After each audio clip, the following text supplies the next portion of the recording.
Voici donc nouvelle vidéo, je crois que c'est la vidéo numéro 4.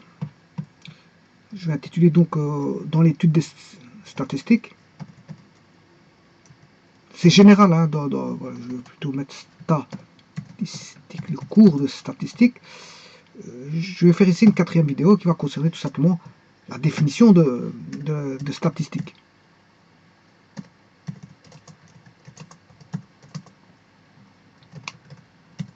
Alors, le mot statistique, je vous ai dit auparavant, statistique peut être vu de différentes façons, et je dirais même 3 façons.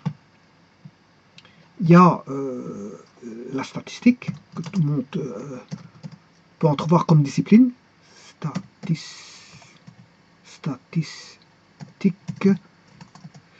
On a voilà, les statistiques.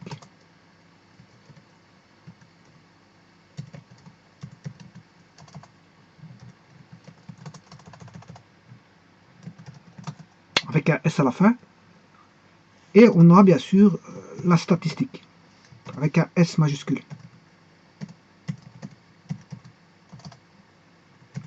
Bon, la définition est très importante avant de commencer quoi que ce soit. Et vous voyez que là, elle a 3 aspects. La statistique avec une minuscule ici et pas d'S. Deuxième, on a un pluriel avec un S final. Et le troisième, on a une majuscule alors que là, on a une minuscule. Alors tout ça, pour vous dire quoi? Bon, généralement, je vous ai dit que d'après les vidéos précédentes, la statistique va faire le fruit d'études. Donc en fait, c'est toute une discipline qui étudie donc les phénomènes à travers la collecte de données. Donc quand je dis collecte, ben, vous savez très bien qu'il n'y a pas que la collecte. Hein. On a des entrées, hein, on a, on va dire, ça se passe comme ça, on a un début,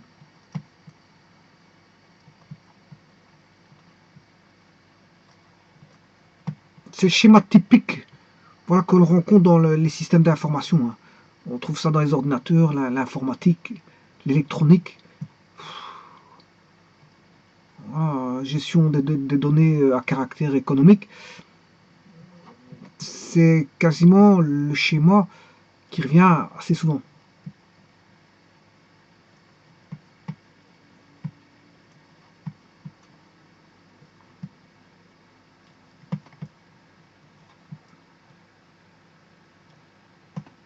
Donc là, on a bien sûr le start.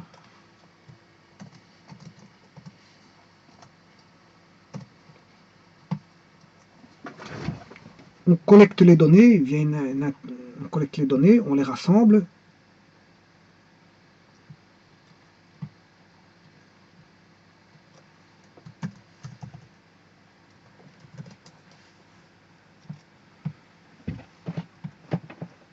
On les traite et on les publie.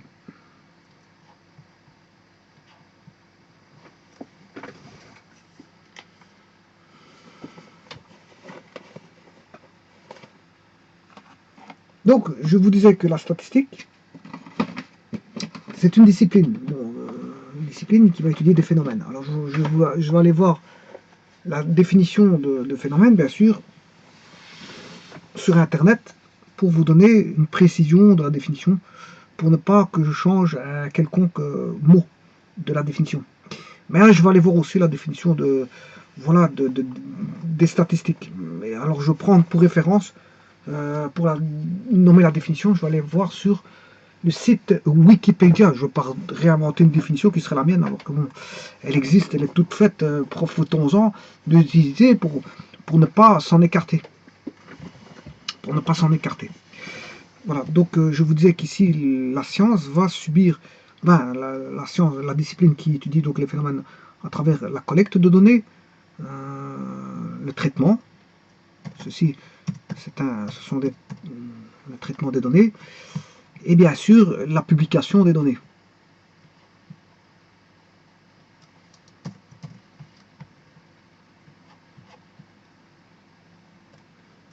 Et puis, bien sûr, la publication, on va les présenter sous une certaine forme. Hein. Il y aura une publication. La présentation de la publication des informations prendront un aspect très terre à terre pour être compréhensible par n'importe quel kidam. Parce que ça doit être accessible à tout le monde. Toute personne doit pouvoir accéder aux informations relatives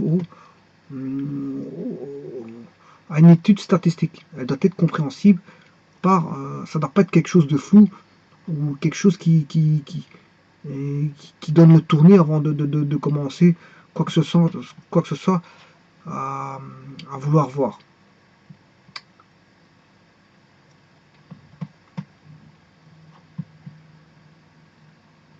Parce que parfois il existe aussi des méthodes pour détourner l'attention, c'est de rendre les choses compliquées. Ça détourne l'attention parce que rendre les choses compliquées, beaucoup de personnes n'iront pas plus loin, n'iront pas creuser plus loin, et donc vont rester, je veux dire, à un stade préliminaire de l'étude sans aller voir plus loin ce qui s'y passe. Donc rendre les choses compliquées, c'est aussi une manière de faire diversion. Voilà, on a la publication, et bien sûr on peut prendre au travers de la publication des décisions. Hein. Il peut y avoir des décisions qui peuvent être prises. Et voilà, je peux mettre une décision qui est prise.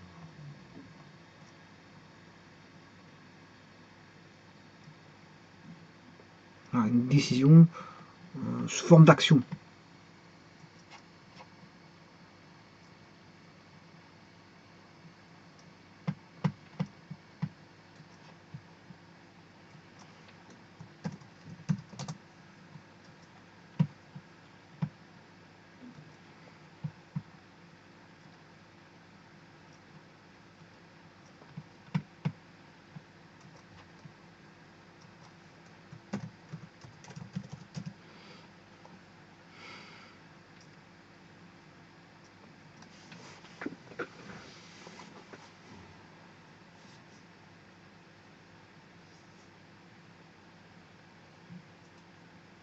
Bon, je considère que dans le traitement des données, qu'est-ce que c'est que traiter les données?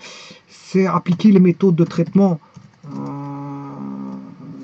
les méthodes de calcul, mais c'est aussi, bien sûr, quand je dis traitement, c'est aussi l'analyse. Hein.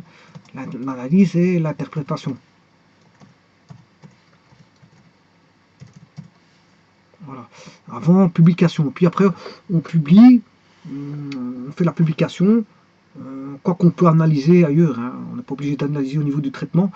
On peut faire des analyses voilà, à ce niveau aussi. On peut faire aussi des analyses et des interprétations de la publication.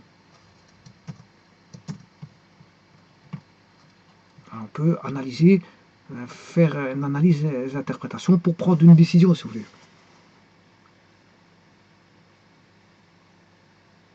Bon, quand je dis publication, c'est la publication des résultats. Hein.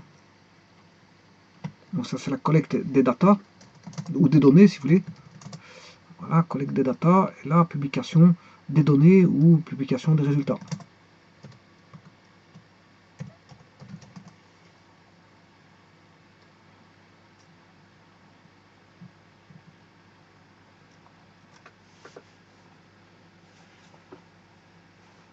Alors, les décisions, ou la décision, c'est généralement prise par des responsables.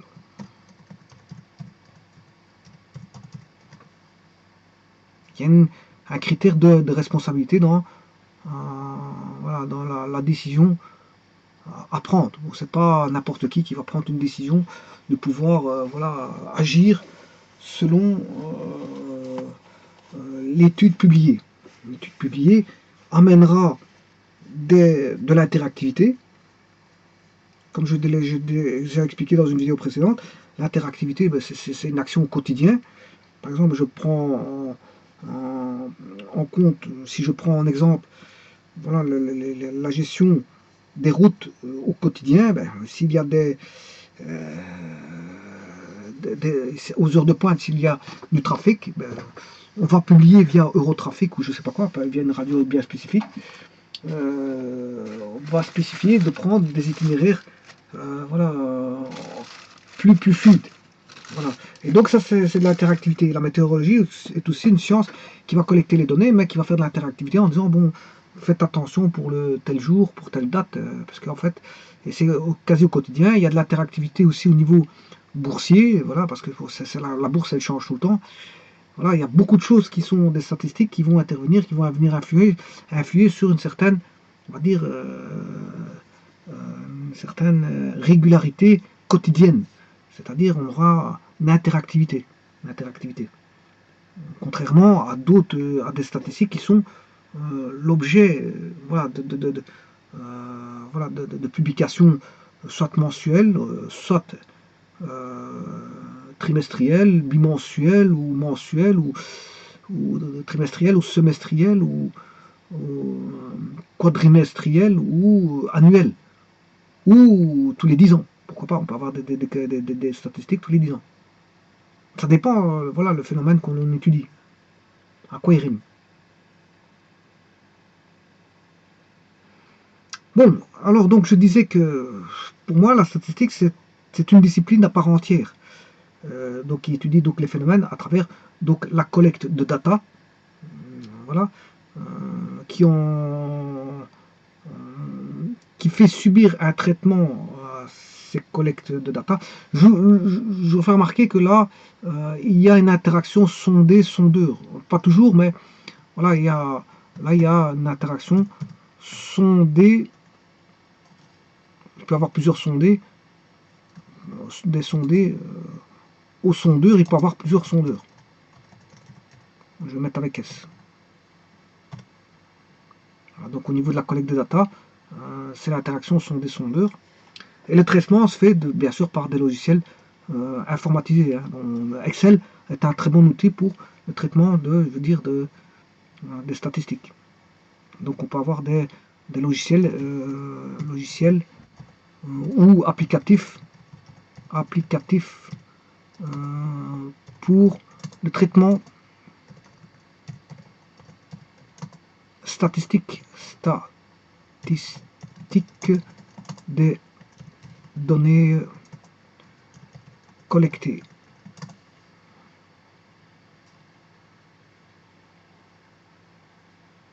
Donc on a un logiciel ou un ou plusieurs logiciels, on a des logiciels ou des applicatifs pour le traitement statistique des données collectées. Voilà, donc ça, vous comprendrez, ça se fait au niveau informatisé via des bases de données ou des feuilles de calcul.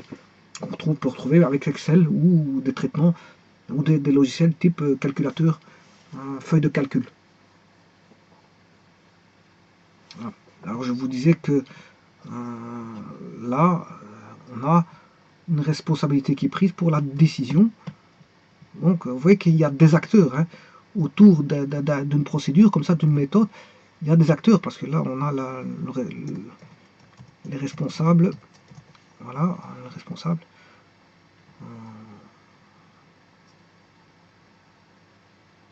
Les responsables, voilà. Et bien sûr, la publication est...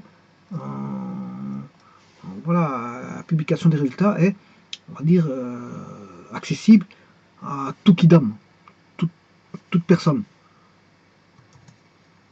Toute personne, bien sûr, a une capacité de jugement.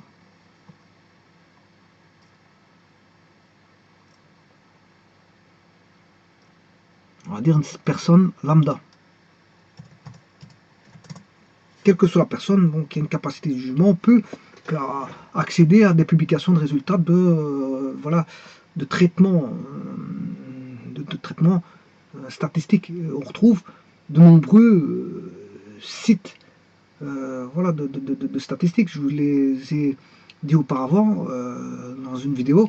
On retrouve l'INSEE, on retrouve l'INSEE pour la France, l'INSEE, on a l'Institut national de statistique de Belgique,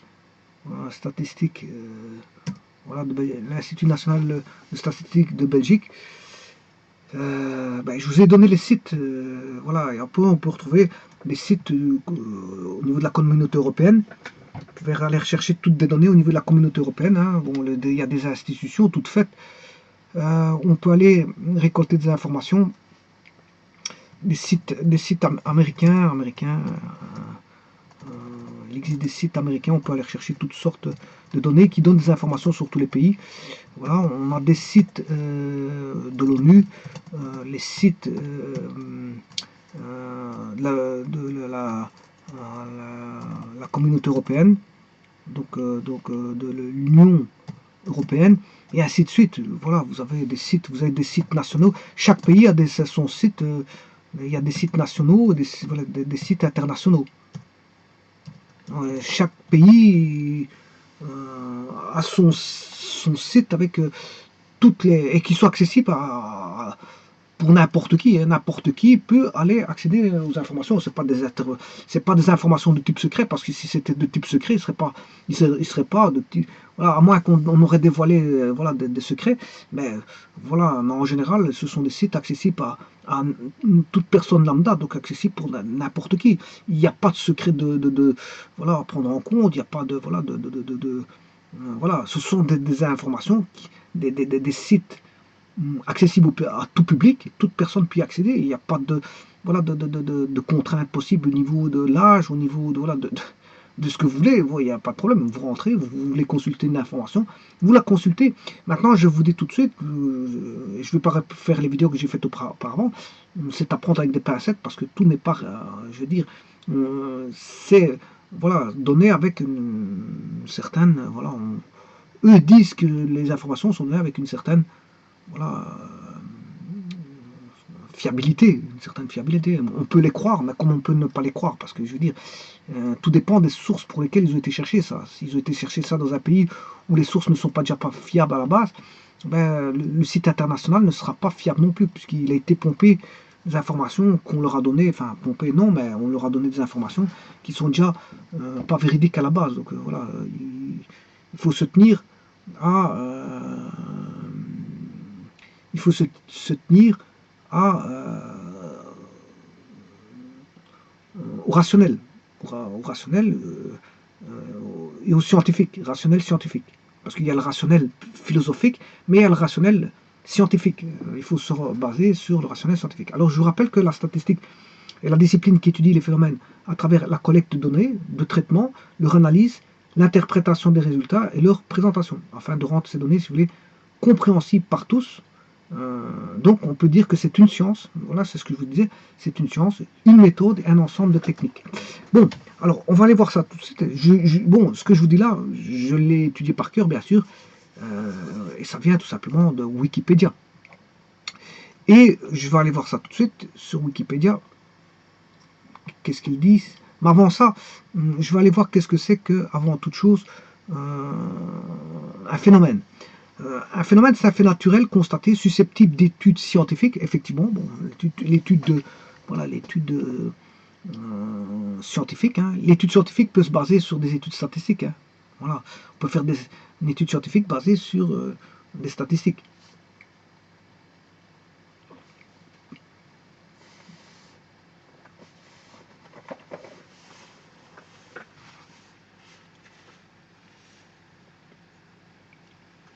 Bon. Donc c'est un fait naturel constaté susceptible d'études scientifiques et pouvant devenir un sujet d'expérience. Voilà.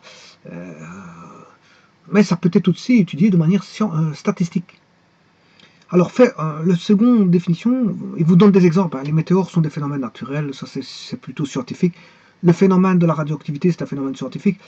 L'effet observé en particulier dans son déroulement ou comme manifestation de quelque chose d'autre.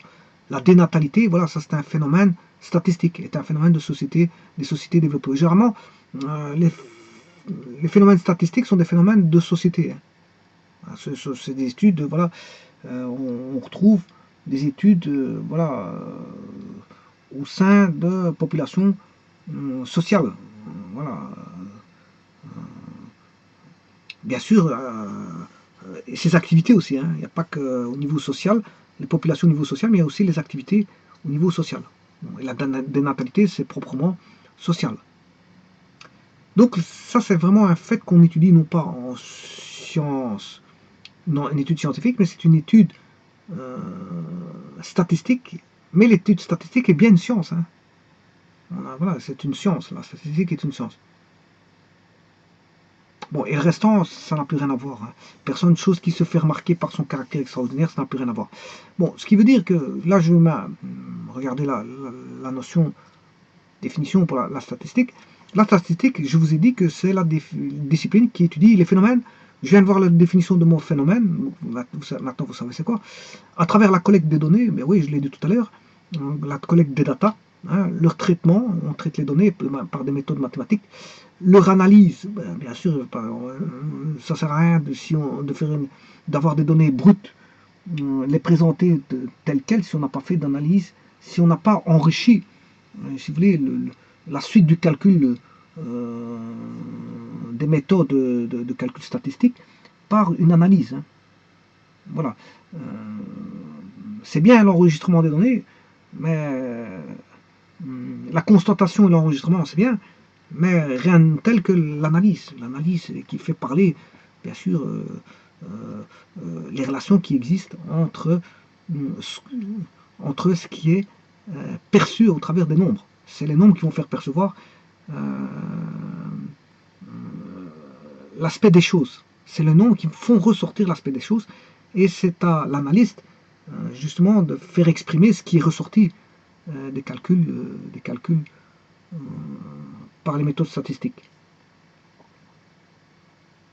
Alors, c'est à la fois une science, une méthode et un ensemble de techniques. Vous voyez que, bon, ils vous le disent complètement, c'est une science, la statistique est une science, c'est une méthode, voilà, et ils vous disent que aussi c'est un ensemble de techniques. Alors, ils vous disent que, remarquons que la statistique est parfois notée, la statistique avec un S majuscule, je vous l'avais dit tout à l'heure, avec une majuscule, ce qui permet de différencier cette science avec une statistique avec une minuscule. Le pluriel est également souvent utilisé pour la désigner les statistiques. Cela permet de montrer la diversité de cette science. Donc, quand on dit les statistiques, c'est pour dire que c'est divers et varié. On retrouve plusieurs statistiques. Alors, la statistique est un domaine des mathématiques et de plus en plus, elle fait partie de ce qu'on appelle aujourd'hui la science des données, en anglais data science. Alors, je vous ferai remarquer que pour les anglo-saxons, c'est pas très vrai ce qu'ils racontent là. Ils n'ont pas tenu que ça en compte. Pour les anglo-saxons, pour eux,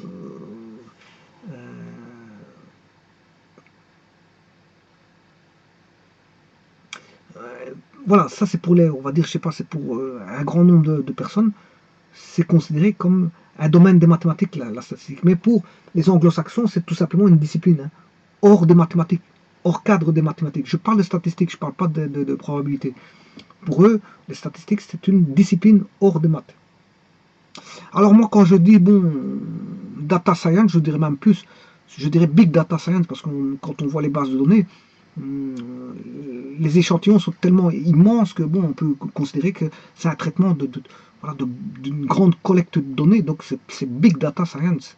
C'est pas data science, on a affaire à beaucoup de données, donc big data, des grandes données, voilà, big data science.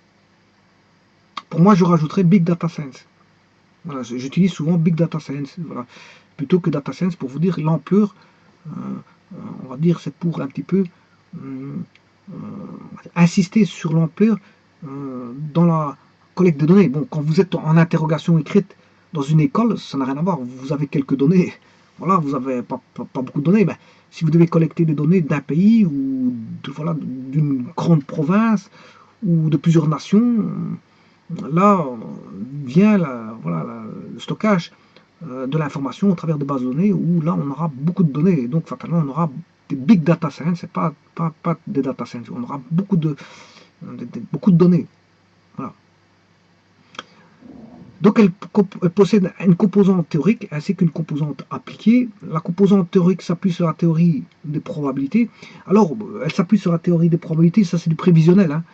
Pas confondre, voilà, ce qui est prévisionnel, ce sont les probabilités qui, elles, donnent des explications aux statistiques, puisqu'en fait, voilà, on rentre dans un point de vue prévisionnel. Et donc, beaucoup de sociétés font des prévisions, hein, des prévisions d'achat, des prévisions des ventes, etc. Bon, et là, on manipule fortement l'aspect niveau prévisionnel, voir ce qui va se passer demain par rapport à ce qu'on connaît aujourd'hui, hier, on peut connaître à partir du passé et du présent par des calculs, des méthodes algorithmiques. Bien sûr, il en existe toutes des panoplies. Allez voir sur Internet ce qui existe au niveau des méthodes pour entrevoir le futur par rapport au passé et au présent. Bon, c'est pas ça qui manque au niveau des algorithmes. Hein. C'est pas ça qui manque. Il suffit de les utiliser, elles sont existantes. Il y a toutes des théories qui sont faites là-dessus. Il suffit de les puiser et les utiliser. Sans aucune mesure. Ou en même temps, si vous avez des techniques à vous, rien ne vous empêche de les utiliser pour autant qu'elles soient bonnes. Si vous ne vous trompez pas. Et donc les indices boursiers, c'est un petit peu ça. Hein, c'est des études de prévisibilité des actions, comment elles vont évoluer dans les jours. Et donc suivre une tendance. Et à partir de cette tendance, pouvoir faire agir en conséquence.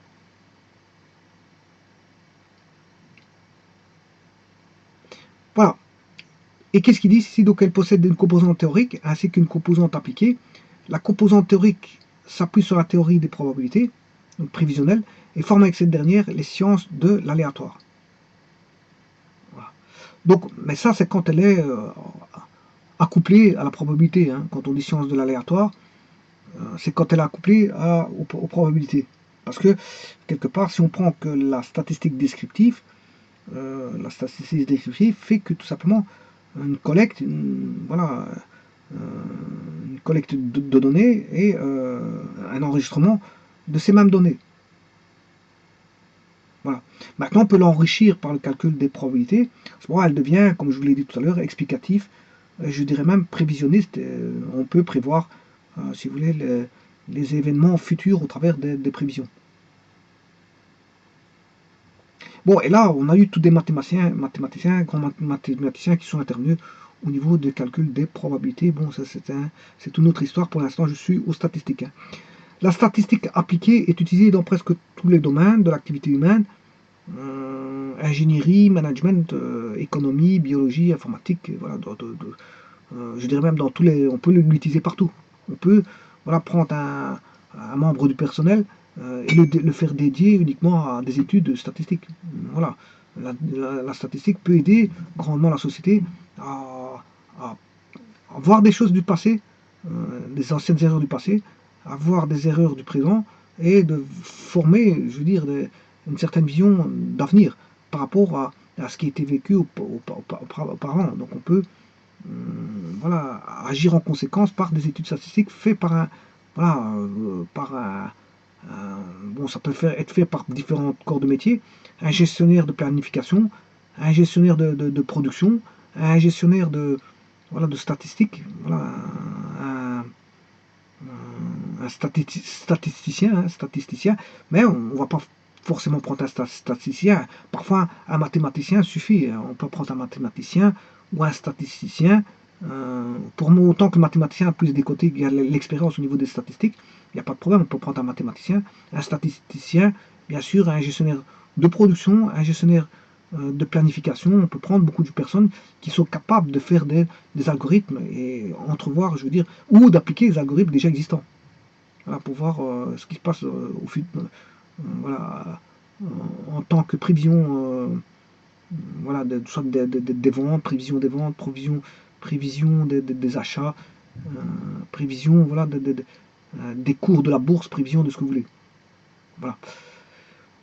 Donc la statistique utilise des règles et des méthodes, je vous l'ai dit tout à l'heure, sur la collecte des données pour que celles-ci puissent être correctement interprétées. Bon, voyez, correctement, attention qu'il y a le mot correctement là, hein, méfiez-vous de ce mot-là. Correctement interprété, qu'est-ce que c'est que le mot par définition correctement? Qu'est-ce qu'il veut dire par là? Parce que c'est un mot qui est vague. Hein. Vague, donc attention à cette définition de correctement interprété. Souvent, correctement interprété, souvent comme composant d'une aide à la décision, effectivement, je vous ai dit qu'il y a des décisions qui sont souvent prises, et ça j'ai vu dans les vidéos précédentes. Voilà. Le statisticien a pour profession la mise au point d'outils statistiques dans le secteur privé ou le secteur public, peu importe le type de secteur, et leur exploitation généralement dans un domaine d'expertise. Voilà.